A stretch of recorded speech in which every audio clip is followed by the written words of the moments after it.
Before we get into the new laws, let's quickly break down what suppressors and short-barreled rifles, or SBRs, actually are.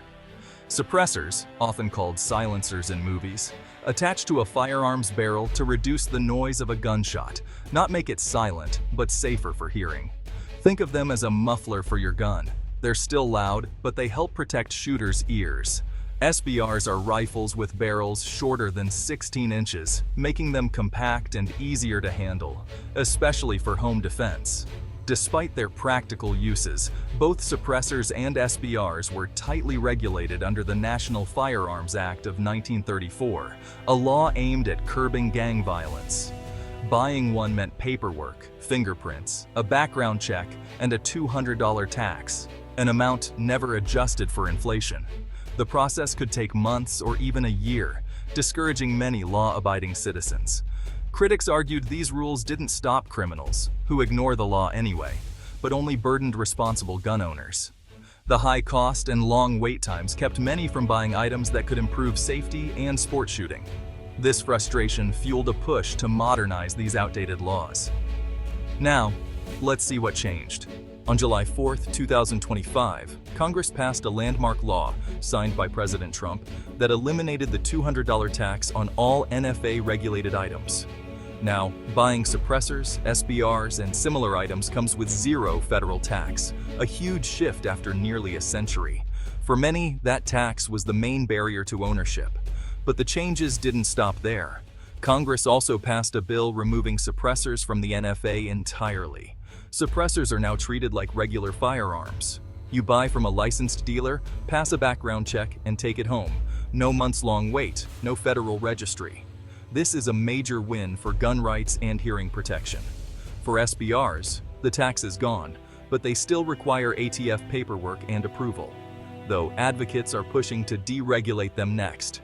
The process is faster and cheaper, making these items more accessible than ever. Gun rights groups see this as just the beginning.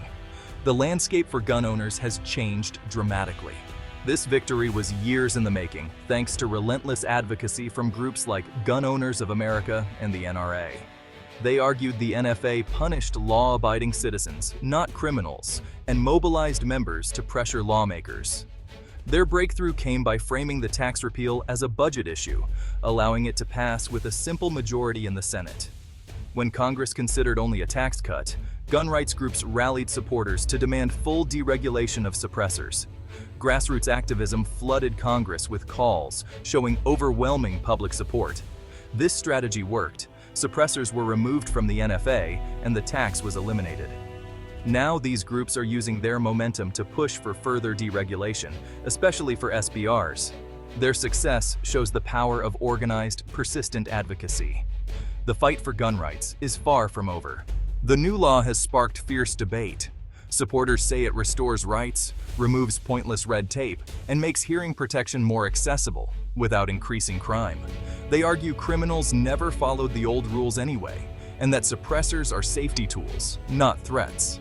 Critics, however, warn that deregulation could make it harder to detect gunfire and may increase risks to public safety. They argue the NFA's oversight was a crucial safeguard, and removing it could lead to more gun violence. Supporters counter that other countries with relaxed suppressor laws haven't seen a crime spike. The core disagreement: is this a win for freedom and safety, or a dangerous weakening of gun laws? The debate is far from settled. The financial impact of the new law is significant. Eliminating the $200 tax means the federal government will lose about $1.7 billion in revenue over the next decade. For gun owners, it's a clear win. NFA items are now much more affordable. The firearm industry expects a surge in sales, leading to job growth and economic benefits. Manufacturers and retailers are gearing up for increased demand. Critics, though, warn of hidden costs. If gun violence rises, so will expenses for healthcare, law enforcement, and courts. They argue the lost tax revenue is a small price for public safety. Supporters see it as overdue relief for responsible citizens and a boost for the economy. The financial debate mirrors the larger fight over gun policy. With this legislative win, both sides are gearing up for the next round. Gun rights groups aim to remove SBRs and other items from the NFA entirely, using both Congress and the courts. Their legal argument: if the tax is gone, the NFA's foundation is gone too. Lawsuits could take the fight all the way to the Supreme Court. Meanwhile, gun control advocates are mobilizing to block further deregulation, launching public campaigns and pushing for new state-level restrictions. The battle is shifting to elections, with both sides rallying voters. The future of gun laws in America is now a central political issue. The fight is only intensifying.